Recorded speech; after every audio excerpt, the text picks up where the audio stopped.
Hello and welcome to the Selah podcast. I'm Jacob, your host, and I'm joined by Pastor Amy.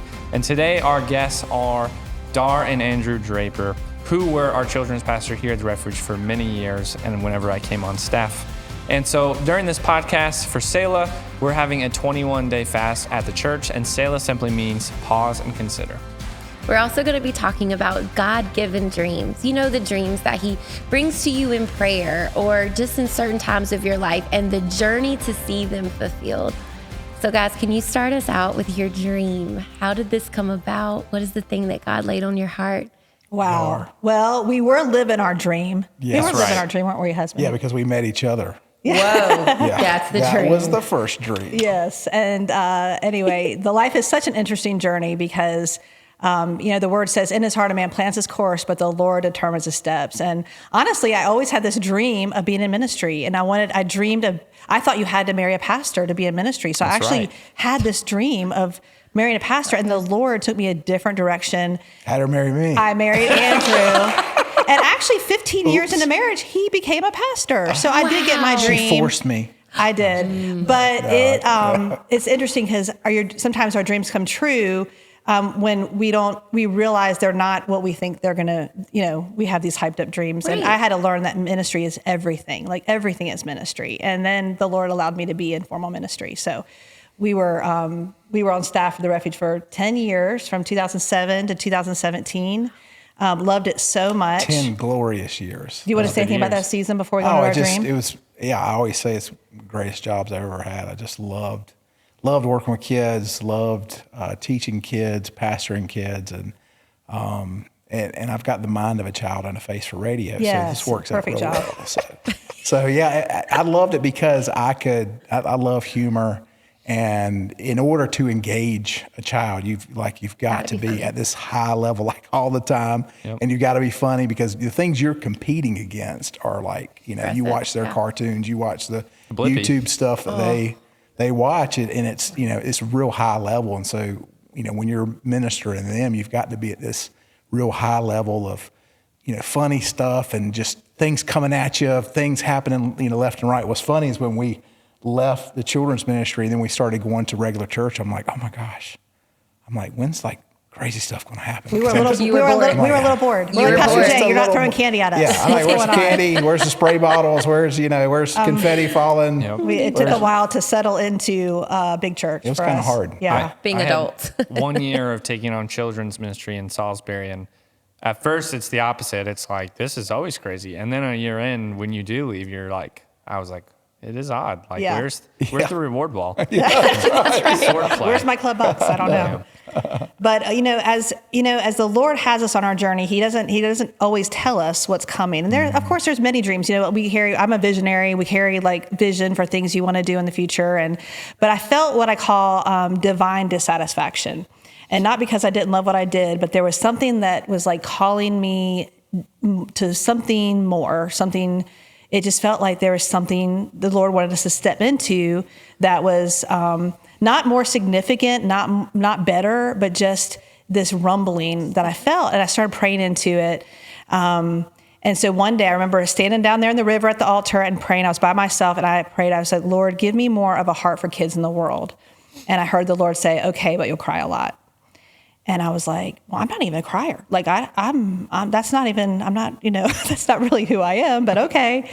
And so what happened, this was Christmas of 2015. Just a little while later, we had an opportunity to host an orphan from Ukraine. And so someone messaged and said that this hosting experience was happening. And there was one kid left. He was tall. They thought of our family and asked if I would host this boy named Sasha from Ukraine. I didn't even know where Ukraine was at the time. had no just grid for Eastern Europe at all. And but the Lord made it clear that we're supposed to host this orphan. And actually, as a children's pastor we love kids. We love kids so much that I'll be in a restaurant and see kids. I'm like, I wish I knew that kid. We really love kids, but I really didn't consider the orphan. And I had not considered what that meant and the gravity of what it means to have no parents until we had one in our home. Yeah, then my fear too was okay, there's a 16-year-old kid coming into my home, and I've got what was Anna at the time, 7 or 6? She's 6 years old. And so you're thinking about her safety and what he's coming from an orphanage. What is it going to be like? I want to protect her. And just a lot of fear. Like the enemy is just sowing fear into my life going, you don't want to do this because, the enemy I'm sure he felt like something was coming too. And these, God wanted to use us. And so I think a lot of times he'll try to step in and try to, throw a monkey wrench into whatever it is that God's trying to do. Yeah. So we did pray about it. Our kids were all on board. They're ready to have this. I was like kind of wishing it would fall through. I'm like, I don't know if I want to host someone for a whole month at Christmas and doesn't speak our language. Close this door if you have to. Exactly. Like till the whole time we were getting ready, had a fundraise, they would come with no clothes. It was just this whole thing. Clothes on, but we had to clothe them. And it seemed like such a lot at Christmas. And he came down the elevator at the Charlotte airport. It's like he was in my heart. It's like the Lord put him there, and he fit in our family. And about a week into it, the tears started. And it was not so much I was attached to him yet. He's running around having fun with the boys, and but I was like, this kid has no parents. Like, wait, this kid has who's going to teach him right from wrong? Like, what's going to happen to him? And all of a sudden, it was so real because he's there. And by the end of the trip, our whole family was like weeping at the airport. We were like the ugly criers at the airport, and we had to send our kid back to an orphanage in eastern Ukraine. And they were already at war with Russia at the time. The war had started in 2014. So he was already a war refugee. He had to be evacuated from his orphanage in the east. And so it was we were just kind of wrecked. And here I'm still on staff, and just have first though, that whole crying thing. I wasn't crying. There was smoke. That was the end of it. The smoke got in my eyes. Smoke in your eyes. That was that's what happened because there's smoke in the airport. And there was the guy was cutting onions right beside That's right. He was not crying. The rest of the family was. So we cried all the tears for him. But what it did though is the Lord we hosted him again, and then the Lord put on our heart to go to Ukraine, to go visit him. It was like our kid. Like he's part of our family, So in September of 2016. I flew to Ukraine with another mom who'd hosted, and we stayed in the orphanage, and the Lord gave us all this favor. We're the first Americans to stay there. And people are like, what are you doing here? Like, there's military checkpoints, and it was a whole different world. And we're like these Americans coming in, and Ukrainians typically are not like Americans, in their demeanor. And it was just whole culture. But we fell in love, not only with him, but all of his friends and these kids in the orphanage. And the Lord was birthing this vision to come. We went to about 3 times. We traveled to Ukraine. The third time, we did a camp and a graduation project. Do you want to talk about that? Yeah, and that's really where it really started for me. It got in Dar's heart early, but I was just being the guy, not really noticing, in an intimate way like she was. And so, we did this camp, and it was absolutely phenomenal what happened. Like the older kids, I think it was like 13, 11 out of 19 gave their hearts to the Lord. And then every single one of the little kids gave their hearts to Jesus, like all at the same time. And I left that time saying, Dar, I was like, we have to do something, because all of a sudden the gravity of what had happened was so huge. And how do you just say bye? Hey, glad you got saved. Have a nice life. You couldn't do that because God had started something. And what it was, he was beginning to really open our heart for a nation. And so that opening of our heart for these kids, and he was expanding this, this love that's inside of us today for this nation, but for these kids. And we knew we had to help them, because when you look at the statistics of their lives, and what made us investigate what's going to happen to this kid. And so we found out that 70% of the boys end up incarcerated, 60% of the girls end up in prostitution, 15% kill themselves, and the average life expectancy of an orphan in Ukraine is 30 years old. And so we're like, okay, this can't happen to these kids that we love. And so once you open your heart up to people, it's like you'll go wherever they are, you'll help them, you'll do whatever you need to do, and that's what happened in our life. Yeah. So there's this burden is formed. I'm sure it's not very understood by those around you. I think I was on staff then, and even I was kind of like, that's cool. Likewise, I was like, Eastern Europe, I don't know anything about that. So it's like, while I think I could be supportive, it also didn't make sense in like a logical way to me. Right. I was just like, do ministry here, we got to do ministry here. That's all I could think. So how did you start to like unpack that with people you trusted? Yeah. And Well, I'll tell you real quick. It's like, when we jumped off of the ship here, Which I do want to talk about that. when we jumped into the water, leaving the refuge, it was unbelievably hard. Like it just took so much faith to walk away from your insurance, you're walking away from your paycheck, you're walking away from so many community, so many things. And, really I think we've always had this just blind trust in a lot of ways. We're like, Lord says, okay, we're doing it. But then all of a sudden the gravity of somebody will say something like, well, what are you guys going to do about insurance? And we're like, what are we going to do about insurance? I don't know. So all of a sudden, God's gonna keep me. You're up here like riding on this faith wave, then somebody says something, and all of a sudden you just crash and go, I don't know what we're going to do. So let me tell you a story of what happened there, because this is what will happen when people are going for their dreams. You're going to hit those kinds of moments. You have the, yes, we're going to do it. We can, everything for God. Yes, anything for God. And then the rubber meets the road, and there's some reality that hits. So I remember we came back from the trip, and we had a meeting with Pastor Jay and Pastor Mellon, Pastor Terry, and several meetings really, and it all ended that they released us to do this, and it was beautiful because I knew we had their blessing and all of that, but it was so hard. And I remember Pastor Jay, we're in the meeting and it's like in July, and he's like, okay, well by we'll tell the church mid-August, and then by the end of August you'll be done, and we're like, okay, we're gonna start this nonprofit, and okay, we have a few weeks, to raise funds. So we were like, that. okay, we can do this. So it was, we started getting these questions like, how are you, from well-meaning friends and people who really loved us, that made us kind of popped our balloon a little. And I remember getting ready one day and I'm like, Lord, why didn't I just ask to stay till the end of the year? Why didn't I just say, January 1st, and that'll give us 4 months to, get ready. And why did I do this? And I'm really like kicking myself. And I hear the Lord say, John 4. And I'm like, okay, so I go to the Bible and I look at John 4, and it's the story. This is so awesome. It's the story of the Samaritan woman, and Jesus, the disciples had gone off to find Jesus something to eat. And they come back, and he had just had this encounter with the Samaritan woman. And they said, Rabbi, eat something. And he says, I have food to eat that you know nothing about.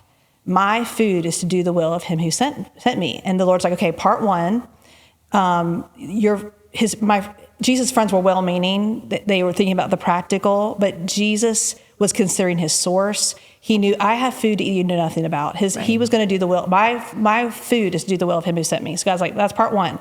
Part two, right after the very next verse, and I feel like the Lord put this in the Bible just for me. It said, Jesus says, it is said 4 more months and then the harvest. But I say, look, the harvest is ripe and there's souls for eternal life. It literally says 4 more months. And I was just asking, I was like, Lord, why did I say we should wait till January? And, we were going to be gone the end of August. So we had 4 months until then. And the Lord's like, I got you. And isn't that amazing? That's amazing. And, I got to tell you, okay, here's something really powerful that happened during that time. So there was a part in time where, like, I was doing inspections. There was things I was doing to make ends meet. And one of them was doing inspections for the bank. Well, then I got a call from the bank, and it was like, hey, man, we're starting to end this. And I'm like, wait a minute, I need this money. I can't, you can't end what we're doing here. And I remember, like, it didn't look like we were going to make it that month. And I just felt like I was in this stadium, and like the enemy had just won. And 100,000 people were just cheering, just loser. I just felt the weight of like, oh my gosh, I made the biggest mistake, and God, you led me out here, and now I look like a fool. I can't believe this is happening. Why would you do this to me, Lord? Like, I was just so down. I was crying. I was like, I don't understand. Like, why, Lord? Why did you do this? I don't understand. And the crazy thing was, like, right by the end of the month, everything comes in, and he swoops in the last minute. And it was so cool because I just feel like the enemy was, in the crowd, having everybody cheer on, like, pointing at me, like, you just made the biggest mistake. But then he comes in at the last second and wins the game. And then just everybody has to walk home in defeat because God came in. And I remember this man calls me. It was Mr. Thomason. He calls me and he said, "Hey, you guys are really on my heart. If you're ever up here in the Brown Summit area, come by and see me." And we're like, "Well, we're never up there, but if we are, okay." Well, like in just a few weeks, my uncle passed away. He'd been sick and he passed away, and so we were going up there for the funeral. I was like, "Mr. Thomason, we're actually coming up there in a couple of weeks." He was like, "Well, please come by and see me." And so the time was like getting really short. He said, "Well, if you can't get here by this time, then don't bother coming because I'm going to have to go. We have to run with an appointment or something." I'm like, "Okay." So we get in the car after the funeral and we look, and the time that we're going to get there is the exact time. He said that if you can get here by this time, it'll be okay. But anything after that, we will get there at that exact time. I'm like, "Lord, what are you doing?" So we get there and I'm talking to him. And he said, funny thing is, and they gave us a check and said, "Hey, we want to support you guys, what you're doing." And he said, "A couple months ago, the Lord woke me up." And he was like, "I want you," and said, "Andrew." And he was like, "Well, Lord, do you want me to look at in the Bible, look at Andrew there? What is it?" He says, "No, you need to pray for Andrew." And he's like, "Andrew who?" And then I think how he showed him was Andrew Draper. He said, "I want you to pray for him." And basically he was just like, he needs your prayers right now. Like he's going, that was that time. And I looked back and it was that time where I just felt like everybody was jeering at me saying, it was a huge mistake. And that was the time the Lord said, "I need you to pray for him." And so it was so cool to see how God touched Mr. Thomas and says, "You need to pray for him now because I've got something special for them to do." Yeah. And he needs encouragement. So isn't that amazing how the Lord works? So you, with lots of trials as it sounds, did successfully launch GLOW, which stands for Go Love Others Well. That's right. And so now looking back, how long has GLOW existed? And tell us a little bit about what's happened since then. Yeah. So GLOW is 7 years old, and it has been such a joy, it's been such a challenge, such a joy. We didn't know the invasion would happen in Ukraine. We didn't know that God would be positioning us to be connected to people and to really be able to help in ways that have been really amazing on a lot of levels for the people that we got to serve there. But what happened, we started working with orphan graduates. We started with some projects, and really it's been a step-by-step leading. And with a mission like Go Love Others Well, and we're about igniting lives, launching destinies, and really about fulfilling the great commission through the greatest commandment. That's kind of our thing. And so we were focusing on orphan grads for a while, and we felt like the Lord said, just pour into this group of kids. And so we would do retreats. We had some people on the ground we'd support. We'd travel back and forth over there. So like 3 or 4 times a year, be based here. And then it grew and it kind of enlarged as we make connections and meet people. We started working with elderly people, and we sponsor 60 babushkas, which are grandmothers in Ukraine that live in the Chernobyl region. And they are ones who they live on like $50 to $80 a month. And so we're able to support, our givers give $60 that goes to them to help them with their medicine and all that. So it went from orphans to orphans and widows, which that's the James 1:27 verse. It's amazing how I was in ministry all these years, a Christian pretty much my whole life, and I never really noticed James 1:27 that says true religion is taking care of widows and orphans and keeping yourself from being polluted by the world. And so it was like we were working with them, and then we actually moved to Ukraine. We felt like the Lord called us. We were so close to all of our kids and helping them navigate. So it's a bunch of really broken lives, kids who've been through the most horrendous situations that put them in the orphanage to begin with. Many of them were social orphans. Parents are alive, but drug addicted, alcohol addicted. Right. They face these horrible statistics. They face a stigma their country had against orphans. The country is not rallying to support orphans. They really do depend on these people with compassion from other countries at the time. That's one of the reasons we stepped in to be family to them. So we decided to move to Ukraine in 2020. We decided in 2021 we moved to Ukraine and to finish some projects and to get them launched into what they could do with their lives. And so we moved, and the Lord, that's another amazing story, but how the Lord prepared a house for us to live in that was going to be a hub for us. And they really prophetically showed someone a white house, that when we got there on our trip, there was a white house. And someone, do you need a house? And there was this house, and it was white, and it had 2 chimneys, like the prophecy said. It was really wild how the Lord got us there, but it was very clear. So we moved there. We sell our house. We sell all of our stuff for the most part, and we moved to Ukraine. And then 8 months later, the invasion happens, the war. So we evacuate and come home. So here you've just, but what was so wonderful, I don't feel any sense of loss in that, except, I mean, we knew it was to be assignment for a few years. We didn't know how long it would be, but what was amazing is when we got there, the Lord told us, work with as many others as possible. So we feel like the Lord loves collaboration. He loves partnership. Yes. He loves when his kids play well together. And so we never felt competition with other ministries. We became friends. It's like our ministry is friends with your ministry. And so we would do projects. We did internships, and we did barista trainings, and we did all of these things. We'd get together and work on projects together. And so when the war happened, we had so many friends and so many other ministries that the Lord strategically had us placed there, and we would work with to evacuate people out, we put a refugee house in Romania.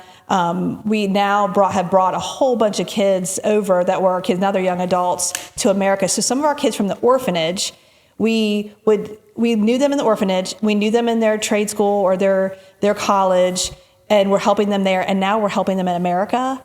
And it's just been the wildest story. They had no opportunity to come outside of that. They had no possibility of making it to America, being an orphan. Yeah.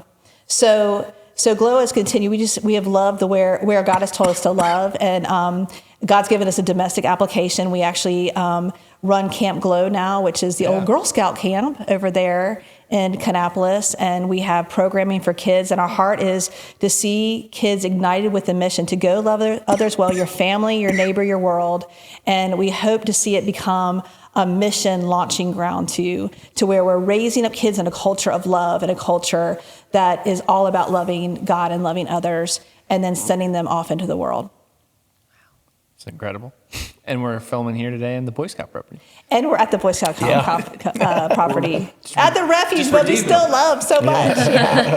Yeah. So for the listeners who are considering fasting, they're considering wanting to go deeper with the Lord, I think what the wrestle can be sometimes is like, that if you fast or you spend more time in prayer, you have to face some things in your heart. And often, like, why you don't want to spend time with the Lord isn't necessarily because you think you won't hear him. It's because you're actually anticipating hearing him, and you're afraid to hear what that will be. Yeah. At least that's been, I don't know if you guys relate. That can be my experience.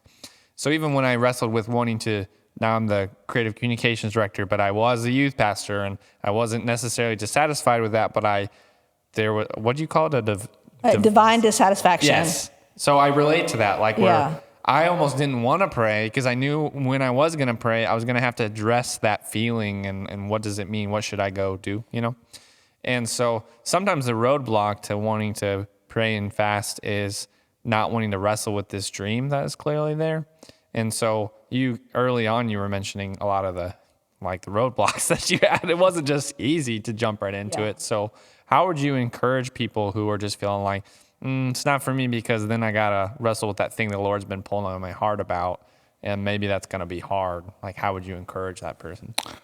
Yeah, I think it's just, it's so important to commune with God. It's so important. And the enemy is trying to, sow stuff in your way to block that. And there is, you can look at some of the things that were so fearful that people would be scared to death to do that. But it's like, the thing is, it's so beautiful is just God, wanting to use you, and the beauty of that and the power of that. And I wouldn't trade, any of the comfort that I had before to not walk through some of the really hard things. And because along the way, he has just built this increased faith in me just because I said yes, just because we said yes to this calling. And along the way, you get to see the power of his provision. You get to see the power of his word, the power of him speaking to you, and the fact that, he has a purpose for you, and you've been created for such a time as this, to be on this earth and to make a difference. And God has sown that in your heart because he's created everything around you, but he's created you specifically for a task that he has. And he would love for you to be a part of that. He'd love for you to go to trust him and go, yes, I want to do that. I want to step out of the boat. I want to, and it doesn't mean, that doesn't always mean, well, you got to go to a foreign country like we did. It could be that you're, starting a business and you're scared to do that, but God's going to take that provision and he's going to, be able to fund people to do whatever. So he may use that you in the business realm like that, but the enemy wants to stifle you and say, no, you can't. Who are you to think that you can do that? And Dar had this really cool thing happen to her where she was in her writing and she said, well, who am I to do this? And God said, if I've called you to do it, who are you not to?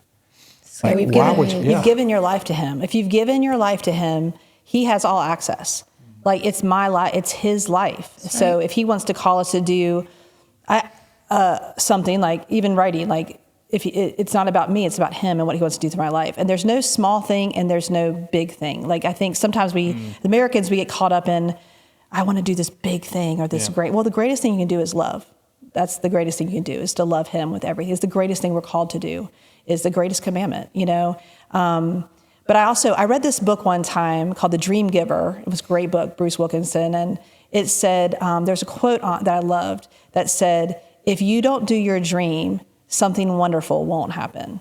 And so good. I love that. I'm like, if I don't do my dream, something wonderful won't happen. So to find your dream, if you're someone who doesn't know your dream, or you're like, what am I supposed to, there's something that you were made for a purpose. You're designed to do great things. And Selah is the time to seek him. Selah is the time when you keep yourself from being polluted by the world, as part of that James 1:27 verse.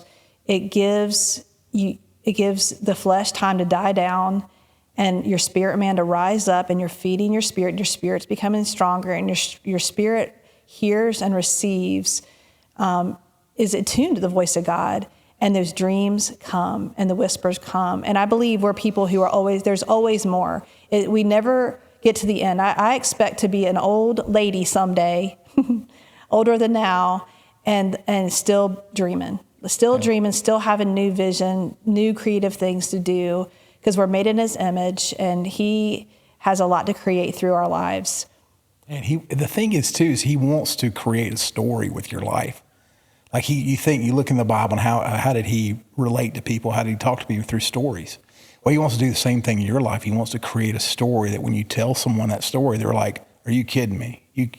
So now I've gotten ruined to that. Like, I want a story. I'll wait on God until I get the story, because I don't want things in a normal way to where I'm like, oh yeah, I just went and did this, so everybody else does. No, I want God to give me a story that will blow somebody's mind, to where when I talk about something that he's given me, or some place he's taken us, or what he's done in the ministry, they'll say, are you kidding me? Are you serious? That's the kind of reaction that I want, because this is what God wants to do. He wants to show his glory through your yeses. And so when you say yes, and you say, yes, I'll do it, well, then he's going to give you a story you can tell someone else, to encourage them to step out of the boat, or to encourage them to do that dream that God's put in their heart, to encourage them to be an instrument for his hand. And so, I think he's all about story. He wants to create stories with our lives. It's incredible. Do you have any final thoughts before we close? I just think it's beautiful to see an international dream. I think sometimes when you are in the same place for a long period of time around the same people, sometimes you get closed-minded about your dreams. And I think when people come at you and they're like, oh, well, there's enough ministry to do here. Did you ever guys hear that? Well, there's a mission field here. Well, what about the kids here? What about the orphans here? But to open up your heart internationally and to see that, and to be on the grounds. God is working not just here in America, but he has put people in America to go out to make disciples. That's right. And I think it is absolutely wonderful. So I want to commend you as a dreamer. And so the person that's listening that feels boxed in to just what they see around them, that they would expand the way they dream, to think outside of the box and not to be afraid. that it's okay to do it somewhere else. Absolutely. And not to feel condemned by it. Yeah, and I think I'd close with this last thought. Earlier, you were talking about how the Lord's laid out tasks before us, and I think that's probably the healthiest way you can look at all this. Like, you can't look at the task as the 7 years of glow or change of occupation. Like, all that is too overwhelming for us to consider all the steps it's going to take. But a task is like a duty that could be one thing or a series of things, and it's not really for us to stress out about how it's all going to work out. It's just pursuing after that task that the Lord's put on your heart. That's right. Yeah. Could I say one more thing? One lesson I learned at the Refuge, and I'm so thankful. I think we need to embrace our seasons too and get the most out of it. God's always preparing us. He's always forming us into his image. And he used our season at the Refuge, 10 years, as a beautiful, beautiful time to prepare us in ways we didn't even realize until we weren't here anymore.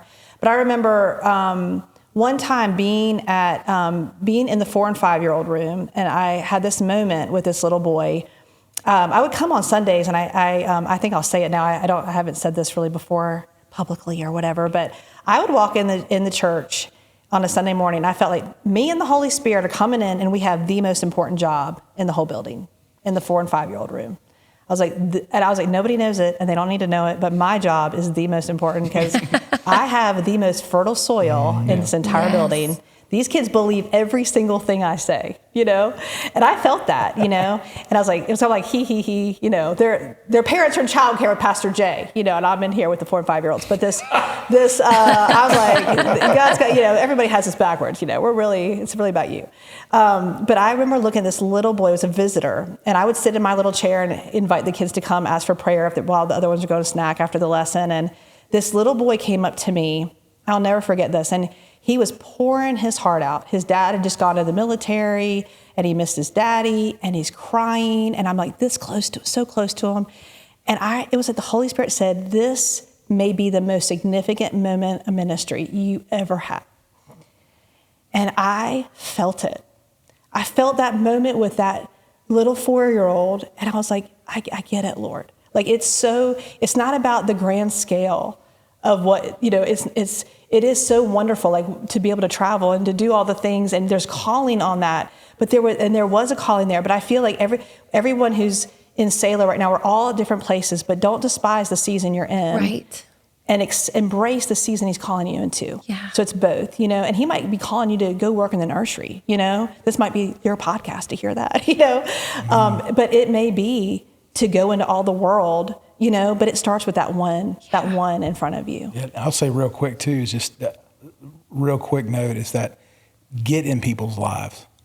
Like, that's the thing for us, is that, while we go to a war-torn country where people are like, why are you going there? Aren't you worried? Aren't you scared? It's like, no, our heart has been open to these people. And we'll go where they're at. They're our family. And so when we open our heart, take advantage of times where you can fellowship, get in people's lives in some way, then it's going to expand your heart. It's going to expand the people that you're touching, and you'll do whatever you can for them. And that's the thing with, our walk is it's all about love. And so what can we do for others? And when we do that, you're expanding your ministry and the things that you're able to do just around you. So, don't get locked, Netflix and all that stuff. There's, it's fine to detach, whatever, but try to engage as much as you can with the people in the world around you. Well, we just want to thank you for sharing your story. I hope it's encouraging to our listeners who are thinking about taking that leap of faith to go on a big adventure. And we just want to encourage you to stay tuned in, to keep pressing on in your fast. And we pray that you just have an awesome time connecting with the Lord.